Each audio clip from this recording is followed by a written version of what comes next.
So maid brother and sisters, இன்னைக்கு நம்ம பார்க்க போறது சோலோ லெவலிங்ல சீசன் 1ல எபிசோடு லெவல் தான். போன எபிசோட பார்த்துட்டு இந்த எபிசோடு வரீங்கன்னா கண்டிப்பா சீரிஸ் உங்களுக்கு பிடிச்சிருக்கும் நம்புறேன். அதனால வீடியோக்கு லைக் பண்ணிட்டு புதுசாக இருந்துச்சு பாக்குறீங்கன்னா மறக்காம நம்ம சேனலை சப்ஸ்கிரைப் பண்ணிடுங்க. அதோட என்னோட இன்ஸ்டாகிராம் லிங்க் கீழே டிஸ்கிரிப்ஷன்ல கொடுத்துருக்கேன். ஃபாலோ பண்ணணும்னு நினைக்கிறவங்க ஃபாலோ பண்ணிக்கலாம். இந்த எபிசோட்ல ஏகப்பட்ட டீடைல்ஸ் இருக்கு. இருந்தாலும் என்னால முடிஞ்ச அளவுக்கு எல்லாத்தையும் கவர் பண்ணி சொல்றேன். மத்ததை நீங்க பார்த்தே புரிஞ்சுங்க. சரி, ரொம்ப பேசாம டேரக்டா கதைகளை போயிடலாம். கதையோட ஆரம்பத்திலேயே இப்ப நம்ம ஹீரோ ஊருக்கு ஒதுக்குப்புறமா இருக்கிற ஒரு காட்டு பகுதிக்கு வந்திருக்கிறான். எதனாலனா ஜாப் சேஞ்சிங் கோஸ்ட் எந்த அளவுக்கு ஆபத்தா இருக்குங்கிறது நம்ம ஹீரோக்கு தெரியாது. லெவல் 40 ரீச் பண்ணதுக்கு அப்புறம் தான் நம்ம ஹீரோக்கு இந்த கோஸ்ட் ஓபன் ஆயிருக்கும். அதை பாக்குறப்ப நம்ம ஹீரோ அவனுக்கு நடந்தது எல்லாத்தையும் கொஞ்சம் நினைச்சு பாக்குறான். எதனாலனா இதுக்கு முன்னாடி நம்ம ஹீரோவை அந்த சிஸ்டம் வந்து இதுதான் பண்ணி ஆகணும் அப்படிங்கிற மாதிரி கார்னர் பண்ணியிருக்கோம். ஆனா இந்த வாட்டி நம்ம ஹீரோவுக்கு இந்த கோஸ்ட் ஒரு ஆப்ஷனலா தான் கொடுக்குது. அப்படியே நடக்கிறது எல்லாத்தையும் பார்த்து நம்ம ஹீரோவும் அது கண்டிப்பா ஒரு முக்கியமான ஒரு கோஸ்டா தான் இருக்கும். அதனால நான் இதை யூஸ் பண்ணிக்கிட்டு இன்னும் கொஞ்சம் ஸ்ட்ராங் ஆகிறது மட்டும் இல்லாம இந்த கோஸ்ட்டை முடிக்கிறதுனால எனக்குன்னு ஒரு தனியா ஒரு ஸ்கில்ல நான் அட்டென்ட் பண்ணுவேன் அப்படின்னு நம்ம ஹீரோ சொல்றான். அட இன்னைக்குன்னு பார்த்து நான் டெய்லி கோஸ்ட் முடிக்கலையே, இருந்தாலும் பரவாயில்ல போயிட்டு வந்து பாத்துக்கலாம். ஏன்னா ரியல் கேமே இப்பதான் ஆரம்பிக்க போகுது. அது மட்டும் இல்லாம உள்ள என்ன இருக்குங்கிறத தெரிஞ்சுக்கிறதுக்கு எனக்கு ரொம்ப ஆர்வமா இருக்கு. அப்படியே சீன் கட் பண்ணா என்ன மடிச்சிருங்க, கொஞ்சம் லேட் ஆயிடுச்சு அப்படின்னு சொல்லிட்டு ஜின்னுவோட அண்ணன் இருக்கால அவனை பாக்குறதுக்காக இந்த இடத்துக்கு வந்திருக்கான். அப்படி இந்த டஞ்சனுக்குள்ள வந்ததுக்கு அப்புறம் நம்ம ஹீரோக்கு ஒரு நோட்டிபிகேஷன் பாப்பாது, இந்த டஞ்சனை கிளியர் பண்ற வரையும் உங்களால ஃபுல் ரெக்கவரி யூஸ் பண்ண முடியாதுன்னு. அப்பனா ரொம்ப கேர்ஃபுல்லா தான் இருக்கணும் அப்படின்னு நம்ம ஹீரோ நினைக்கிறான். அப்படியே யாரோ வர மாதிரி சத்தம் இருக்கும். நம்ம ஹீரோ அவனோட இன்வெர்டர்ல இருந்து டாகர் எடுக்கிறான். அப்படியே எல்லோ டைட்டில் இருக்கிற ஒரு நைட் வந்து நம்ம ஹீரோ அட்டாக் பண்ண வருது. அப்படியே ஃபாஸ்டா மூவ் பண்ணி ஒரு அட்டாக் பண்றா. ஆனா அந்த அட்டாக் அது மேல விழவே இல்ல. ஜஸ்ட் வேற ஏதாச்சும் வைட்டல் பாயிண்ட் இருக்காங்கிற மாதிரி செக் பண்ணி பாக்குறான். ஆனா அது கூட இருக்கிற மாதிரி அதுக்கு தெரியல. அதனால இப்ப நம்ம ஹீரோ என்ன பண்றான்னா கசாக்காவை வெறுங்கையால கொண்ட மாதிரி இந்த நைட்டையும் வெறுங்கையாலே கொண்டாடுறான். என்னோட மேனா ரெக்கவரி ஆகலனா கண்டிப்பா எனக்கு ஒவ்வொரு டேமேஜும் பயங்கரமா இருக்கும். இருந்தாலும் அதை பத்தி யாரும் கவலைப்பட போற மாதிரி தெரியல. அப்படியே சீன் கட் பண்ணா ஜின்வோட அப்பா இருக்காருல, அவர் வந்து இந்த கில்டு மேட்டரை பத்தி பேச ஆரம்பிக்கிறாரு. அதே மாதிரி இவனோட அண்ணனும் என்ன சொல்றானா, இந்த கண்ட்ரில இருக்கிற ஆளுங்களை சேர்க்கறது ரொம்ப கஷ்டமா இருக்கு, அதனால நான் வெளிநாட்டுல இருந்து ஆளுங்களை சேர்க்க போறேங்கிற மாதிரி சொல்றான். எது வெளிநாட்டுல இருந்து ஆளுங்களை ஹையர் பண்ண போறானா அப்படின்னு ஜின்வோ நினைக்கிறான். அதே மாதிரி கொஞ்ச நாளாவே சீக்கிரட்டா சீரங்கேட் எல்லாத்தையும் ஹை பிரைஸ் கொடுத்து வாங்கிட்டு இருக்கிற. அதை பாக்குறப்ப நீ பர்சனலா ஏதோ ஒரு ப்ராஜெக்ட் பண்ணிட்டு இருக்கிற மாதிரி தெரியுது. இருந்தாலும் என்னோட வழியில மட்டும் குறுக்க வந்துடாதுங்கிற மாதிரி இவன் சொல்றான். யாருக்கும் என்னோட அண்ணாத்தைய பத்தி தெரியாது, அவர் ஏன் பக்கம் தான் இருக்காருன்னு. அப்படி இங்க நம்ம ஹீரோவோ நான் இப்படியே பண்ணிக்கிட்டு இருந்தா கண்டிப்பா டயர்ட் ஆக ஆரம்பிச்சிருவேன், அதனால கொஞ்சம் ரெஸ்ட் எடுக்கிறது நல்லதுங்கிற மாதிரி நினைச்சிட்டு இருக்க. அடுத்த நொடி ஒரு நைட் வந்து ஸ்டெல்த் மோட்ல அட்டாக் பண்ணுது. என்ன மேஜிக் டைப்பா, இதுக்கு முன்னாடி சண்டை போட்டவங்க எல்லாரையும் சேர்த்து பாக்குற மாதிரி இருக்குங்கிற மாதிரி நம்ம ஹீரோ நினைக்கிறான். அதே மாதிரி இப்ப சண்டை போட வந்திருக்கிறதுக்கு எல்லாத்துக்கும் ஒரே மாதிரி வீக்னஸ் கிடையாது. அதனால நம்ம ஹீரோ ஒவ்வொருத்துக்கும் ஒவ்வொரு மாதிரி மெத்தட் யூஸ் பண்ணி தான் கொண்டாகணும்.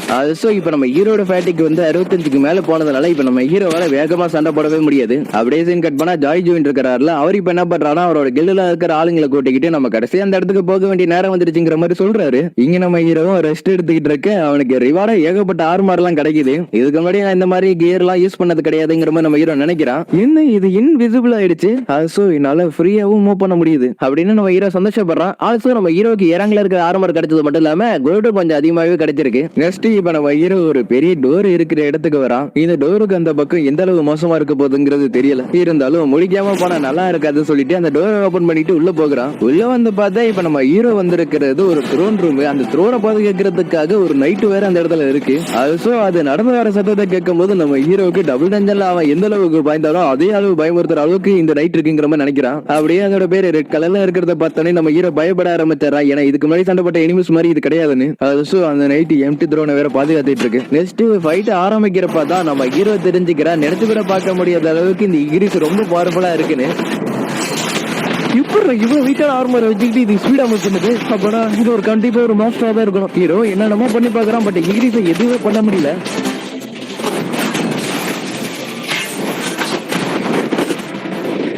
அதனால கடைசியை இப்ப நம்ம ஹீரோ என்ன பண்றான்னா கையாலே அது கூட சண்டை போலாங்கிற மாதிரி முடிவு பண்றான். இதை பார்த்து இங்கிருந்து அது கிட்ட இருக்க சாடு எல்லாத்தையும் தூக்கி போட்டு நம்ம ஹீரோ ஒரு பார்வை பார்க்க நம்ம ஹீரோக்கு புரிஞ்சிருது கண்டிப்பா இது ஈஸியா இருக்க போறது இல்லன்னு. அப்படியே சீன் கட் பண்ணா சேர்மன் கோ வந்து அவரோட வேலையை பார்த்துக்கிட்டு இருக்காரு. சேர்மன் நீங்க இன்னும் வீட்டுக்கு போலையா அப்படின்னு இவர் கேட்கிறாரு. அதுக்கு வரும் ஏகப்பட்ட வேலை இருக்கு, எல்லாத்தையும் முடிச்சாகணும் அப்படின்னு சொல்றாரு. அதே மாதிரி ஜாய் ஜோயின் இருக்கிறாருல, அவர் போன் பண்ணி நீங்க இந்த ஆபரேஷனுக்கு அப்ரூவல் கொடுத்ததுக்கு ரொம்ப தேங்க்ஸ்ங்கிற மாதிரி சொல்றாரு. அதுக்கு பிரசிடண்டோ நீ தேங்க்ஸ் சொல்லணும்னு அவசியம் இல்ல, இருந்தாலும் கொஞ்சம் கேர்ஃபுல்லா இருந்துக்க அப்படிங்கிற மாதிரி சொல்றாரு. ஏன்னா இவங்க இப்ப ஆபரேஷனுக்காக போக போற இடம் ஜோஜோ ஐலாண்டு. சோ இப்ப அந்த ஐலாண்ட் இப்ப எந்த லெவல்ல இருக்குங்கிறத தெரிஞ்சுக்கிறதுக்காக தான் போறாங்க. அது மட்டும் இல்லாம இது இவங்களுக்கு 2வது ரைடு இல்ல 3வது ரைடு. ஏன்னா இதுக்கு முன்னாடி ஏதோ ஒண்ணு நடந்திருக்கு. அப்படிங்க இங்கிலீஷும் நம்ம ஹீரோவை போட்டு புரட்டி எடுக்குது.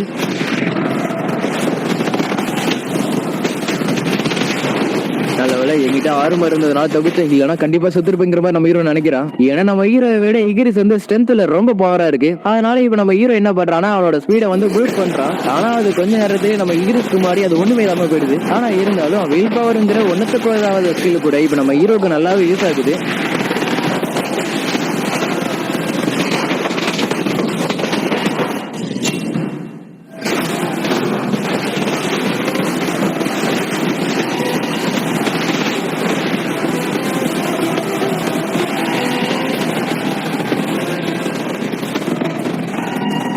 அப்படி அதே நேரத்துல வெளி உலகத்துல என்னென்ன நடந்துட்டு இருக்குங்கிறத இப்ப நமக்கு காமிக்கிறானுங்க.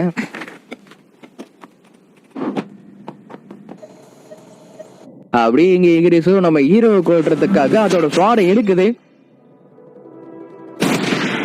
ஆனா நம்ம ஹீரோ விட்டு கொடுக்க மாட்டேன்னு இங்கிலீஷ் கூட மல்லு கட்ட ஆரம்பிச்சிடுறான்.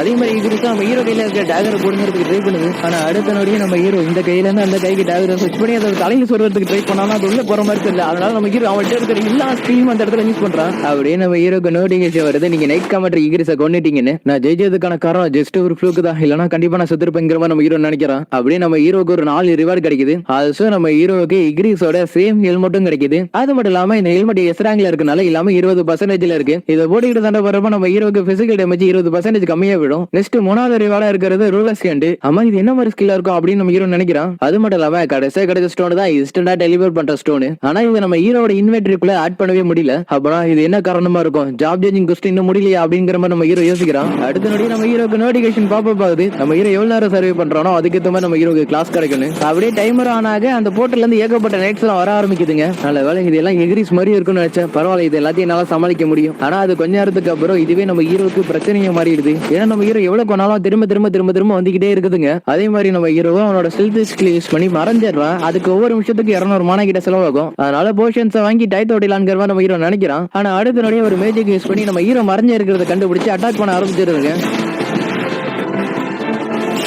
இல்ல இதுக்கப்புறம் என்னால முடியாதுன்னு சொல்லிட்டு நம்ம ஹீரோ டெலிபோர்டேஷன் ஸ்டோனை யூஸ் பண்ணலாம்னு பாக்குறான். ஆனா ஒரு நைட் வந்து நம்ம ஹீரோ கையில இருக்கிற ஸ்டோனை தட்டி விட்டுடுது. இதனால இப்ப நம்ம ஹீரோ வாசமா வந்து மாட்டிக்கிட்டான். கட் பண்ண இந்த இடத்துல இந்த எபிசோடு முடியுது. சோ இந்த எபிசோடு பிரச்சனை மறக்காம கீழே கமெண்ட் பண்ணுங்க. ஏன்னா நெக்ஸ்ட் எபிசோடு தான் நினைச்சு கூட பார்க்க முடியாத அளவுக்கு தாறுமாறா இருக்க போகுது. ஏன்னா அடுத்த எபிசோடோட டைட்டில் பேரே அதுதான். சோ அடுத்த எபிசோட்ல அதுதான் வர போறதுங்கிறதுனால அடுத்த எபிசோட்ல பார்க்கலாம். Bye, see you, take care, bye, love you, see you again.